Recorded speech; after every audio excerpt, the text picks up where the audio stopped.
Will the iPad Pro turn into the MacBook Pro killer someday? I think we're on our way.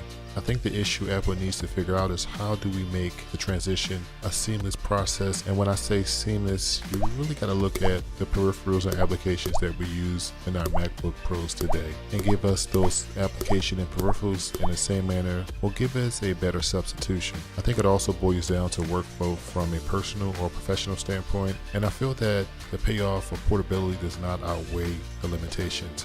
Otherwise, as an Apple fanboy, Microsoft is somewhat right from the most recent ad that the iPad is somewhat of a toy. What's funny, in my household, my kids pretty much use the iPad to consume media.